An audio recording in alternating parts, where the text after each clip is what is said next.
Welcome to the Empowering Choices Parenting Podcast. My name is Joshua. I'm Eric. I am Lucas. Eric and Lucas are licensed professional counselors.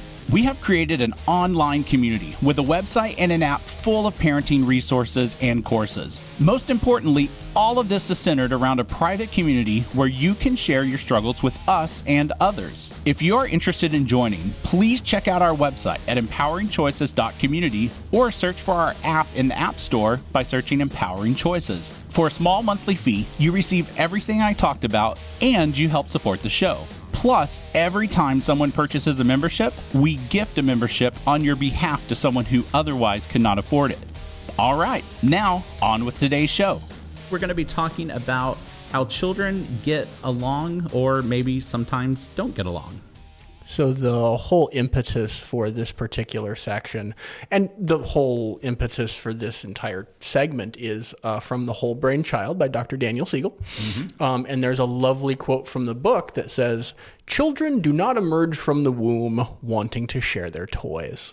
And it's just, see, exactly, yeah. Right? It's just such a great quote, and I think it is very meaningful to so many things, and that is the inspiration for our section today. Yeah.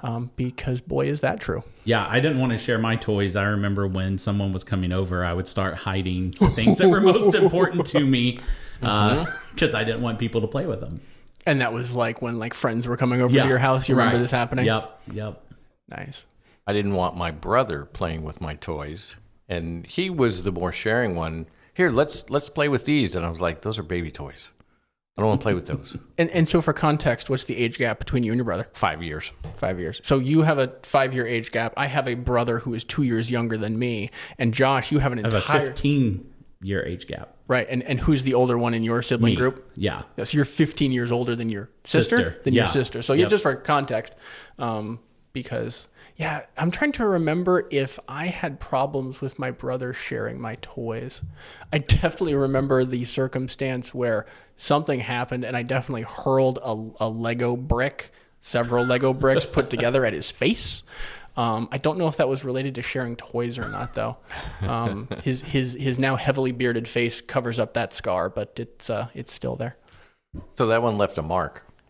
Yes, okay. In every sense of the word. That might go into our second point of this as to, children who have difficulty relating to others need to have connections encouraged and cultivated. Right. Yeah, that was kind of our, ancillary alongside of point to toy sharing. Because the example that's given in the book is... I think it's a pair of siblings. Again, this is from Daniel Siegel's book, and they just don't get along, right? Mm-hmm. And the point here, as is the point with kind of everything that's been talked about, is as a parent, you can and should do things to influence your child to make better behaviors. Make better behaviors? Mm-hmm. Do better behaviors? Mm-hmm. There's some English words there that are supposed to be there. And the point is, as a parent, you need to encourage getting along as a sibling group, however many of them that there are. I probably have talked about a client who I'm still working with who has literally told me that he does not care about his siblings. He just doesn't care. And I've literally had the mother tell me that as the counselor, I need to make him care about his siblings. And it's like, I don't know how explicitly I've told her this. What I'm pretty sure what I have said is you as his mother have the best ability to assist with that process. I've attempted to be diplomatic because the reality is I can't make him care. I can't make any of my clients care about anything. But as a parent, you do have that ability much more. Well, and that goes, it's going to go back to the blood bond. You have the connection with your child in the blood bond. It's not a podcast we've covered yet, but we will be. But your kids also have the blood bond connection one to the other. Mm-hmm. I think myself and my brother were a really good example. We didn't really get along, and I'm going to take the weight of that responsibility on my shoulders.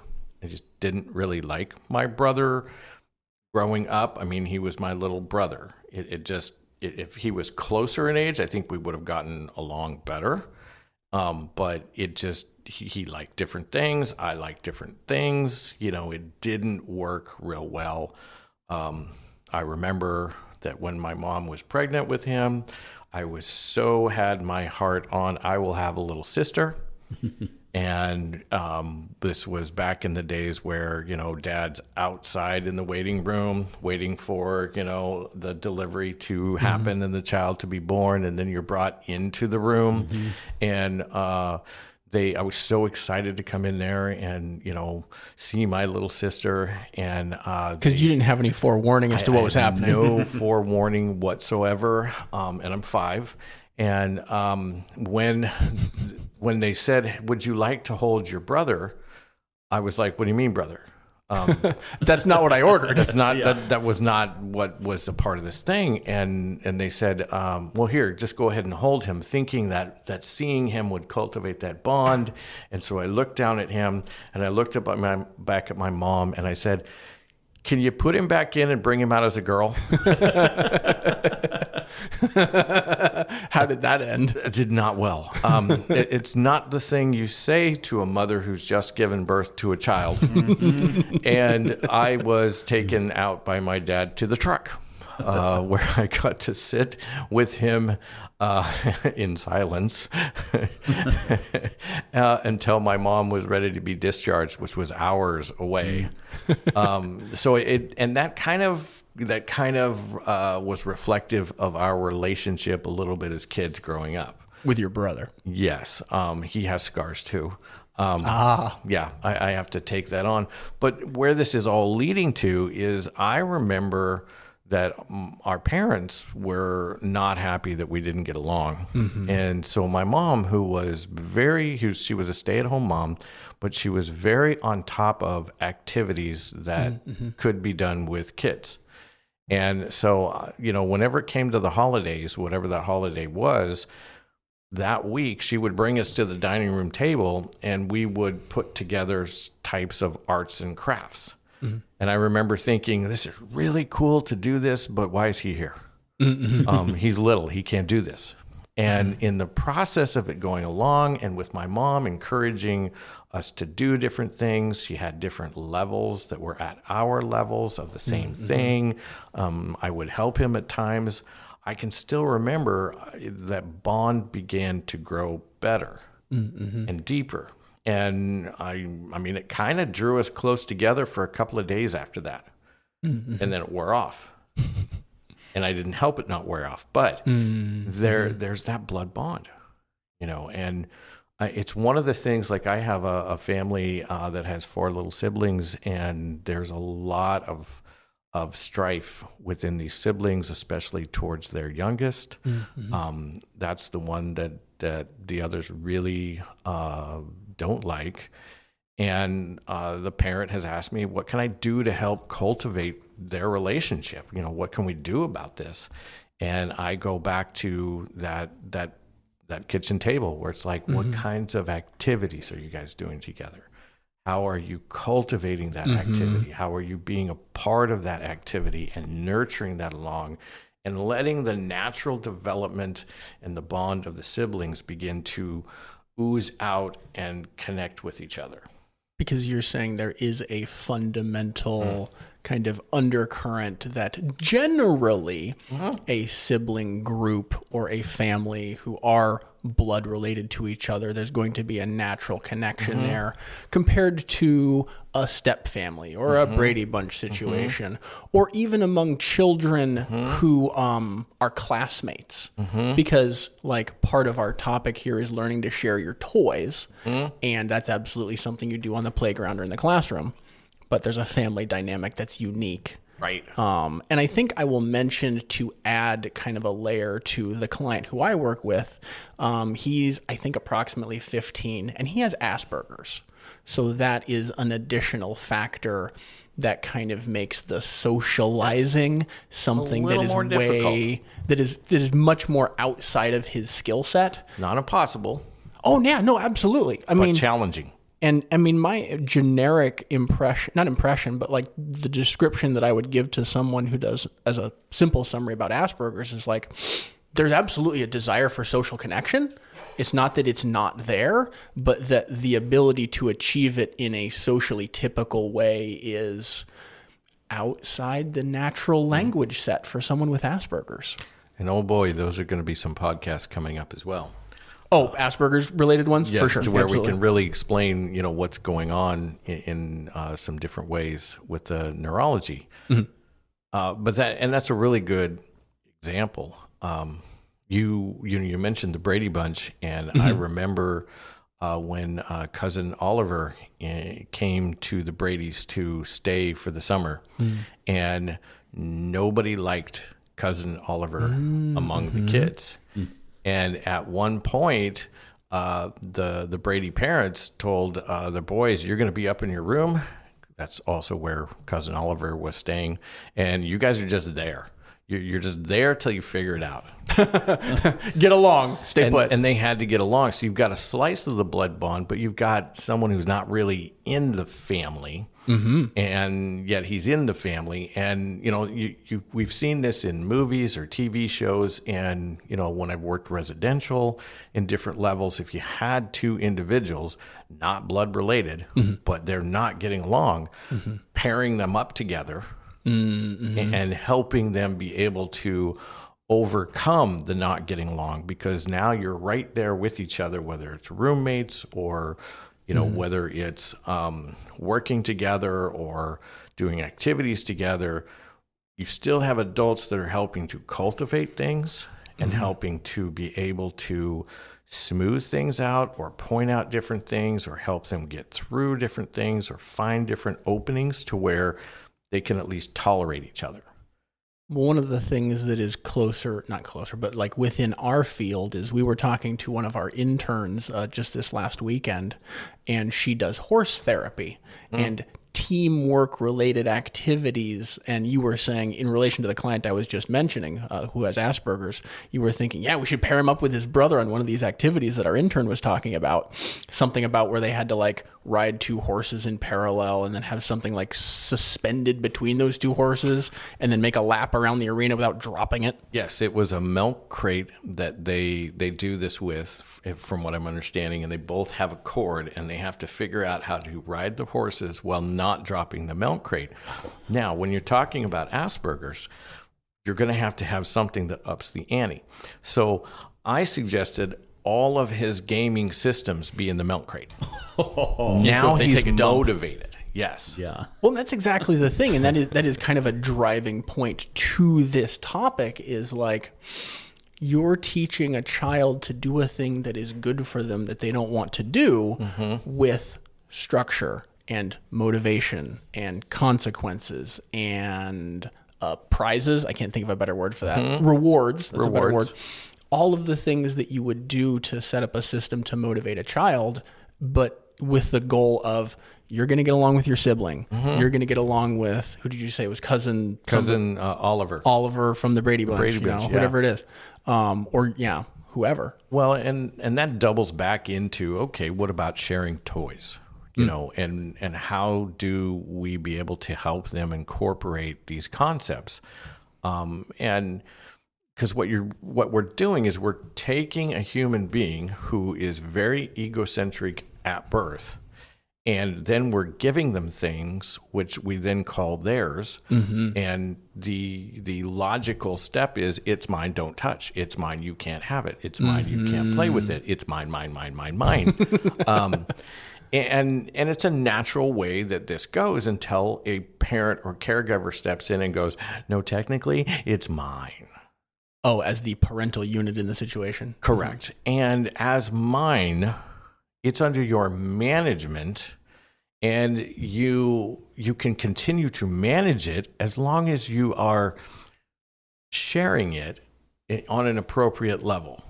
So just because your brother wants it doesn't mean he can have it. But at the same time, if you're playing with something else and he would like to play with your Star Wars figures, if he's not destroying them, if he's not breaking them, if, there's particulars in this that as parents we look at to be able to help kids also learn how to manage and take care of things. I have a couple kids, a brother and sister right now in the playroom, and they are rough players. We've lost a unicorn, meaning the leg broke, and a couple of other dolls have had some wee bit of damage to them, and they're rough players. And it's not necessarily intentional destruction as you observe it. No, it's not an intentional destruction, but it looks like they haven't had someone come in there and go, no, that's not how you play with that.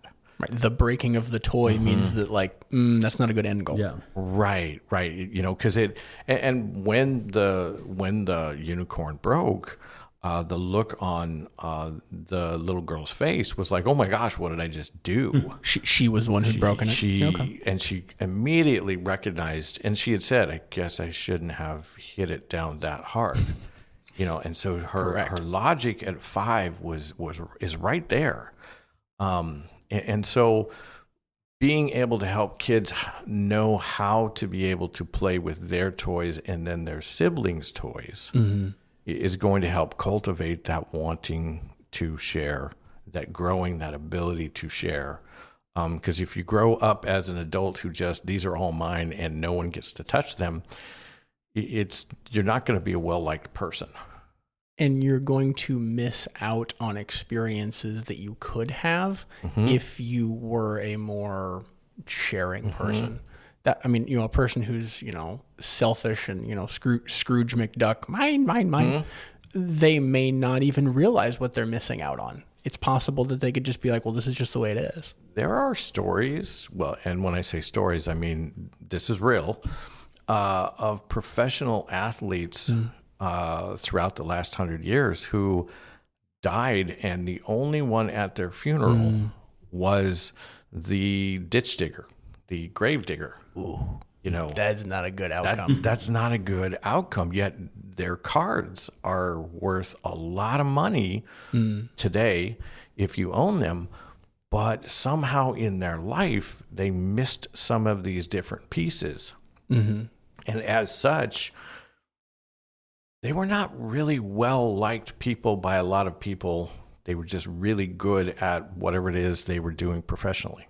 And that's where this is starting. How do we help our kids to be able to put the reins on some of the egocentricness themselves? Ideally, you want to see, little Billy sharing with little Johnny. Here, you can play with these toys right now. I'm going to play with these toys and watch it go back and forth. And people take good care of the toys. And when something does happen and they do break, then you have someone saying, here's what happened. I didn't mean to do it. And then you help them navigate that. Right, because obviously all of this is so intertwined, but the social skills that you have to be able to build to successfully have a relationship and to share, that's what this is driving at, because you are going to accidentally break something at some point. And when that happens, are you helping your child navigate that because they don't yet know how? Right. And then as you help them navigate that over several occurrences, do they then build the skills to learn how to do it themselves as they're 5 or 6 or 7 or 8, as they're getting older? Right. I had an adult in my office a couple of weeks ago, and one of the things that she loves to pull out of the fidget basket is the Rubik's snake. That's in there, and you can do shapes and colors, and she's been pulling that out forever. And that particular day, she went to turn it, and the cord inside it snapped. Beep. And it's just completely, busted right there in her lap. And she's like, oh my gosh, I'm so sorry. I didn't mean to do this, And I'm like, no. You have to understand. I bought that like 7 years ago when we opened. It has gone through a lot of twists and turns.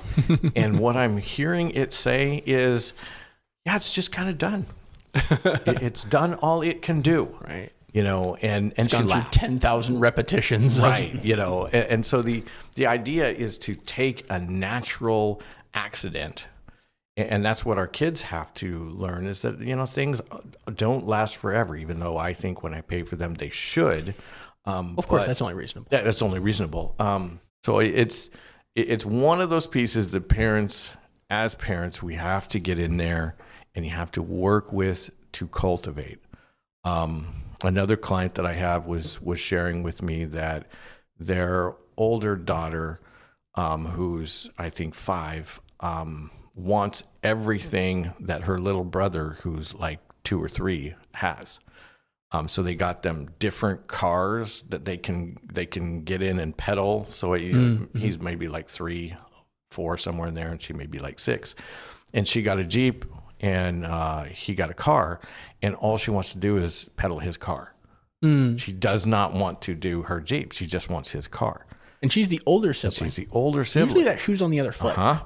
And they say that's quite consistent. He gets something, he plays with something, she wants it.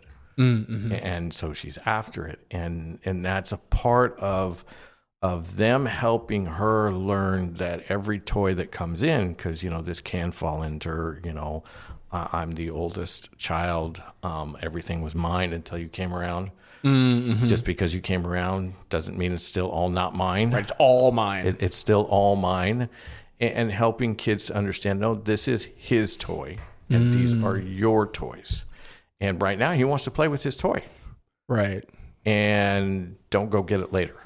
And as the parental units in this situation, we have established that they are all ours, but we are allocating this one to him and this one to you as a general rule. As a general rule. And so if you want to play with his toy, you need to come talk to us later, and we'll see where he's at with his toy. Right. And then you're bringing kids into those conversations as they're getting older. Because he's, for his age, might very understandably be like, no, that's mine. Even more egocentric than her. Mm-hmm. And then it's on the parent to be able to say, it is yours, but she gets a little time with it. It's okay. Here, look at this. Let's play with this. You get daddy time right now. We'll play with this. Right. And we're going to let your sister play with this thing that we're normally putting under your name. Right. Right. Yeah, I definitely have 2 little girls in my house who are going through the beginning stages of learning how to share. Right. My youngest is approaching 6 months. So, her ability to play with toys is still very limited, but she absolutely wants to play with everything that she sees her sister playing with that is within reach.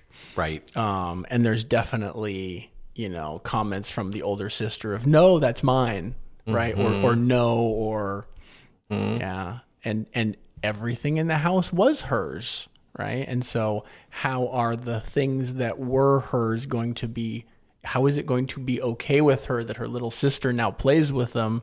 Because some of them are, much more age appropriate to someone younger, but they're still hers, right? Because everything is. Everything's hers. And yeah, we're definitely going to get some things for the younger girl that are going to be purchased for her. But some of the things that were originally purchased for the older girl are going to transition to being primarily girl. Being like, yes. You've kind of outgrown this, so we're going to let your younger sister play with this more than you now. And, how are there her toys and, the other girl's toys, and then our toys and shared toys. And yeah. It's why we say that parenting is not just the hardest job in the world, but it's the most attentive. You're getting in here attentively and trying to mold people and behaviors. Sure. Because these things don't just come about on their own. So I think that covers a lot of yet another complicated interwoven topic, as all of them are. But again, children don't emerge from the womb wanting to share their toys. As their parents, it is your job to teach them how to become more respectful and more of a sharing child. You've been listening to the Empowering Choices Parenting Podcast. If you have enjoyed this show, we would encourage you to visit our website at empoweringchoices.community. For a small monthly fee, we offer a website full of parenting courses and resources. You also have the ability to connect with parents going through the same struggles you are in a safe and private environment. Every time you purchase a membership to our site, we give away a membership to a parent in financial need. Help yourself become a better parent while helping others gain access to important parenting materials by supporting our podcast. Check us out at empoweringchoices.community or in the App Store by searching Empowering Choices. We'll see you on our next episode.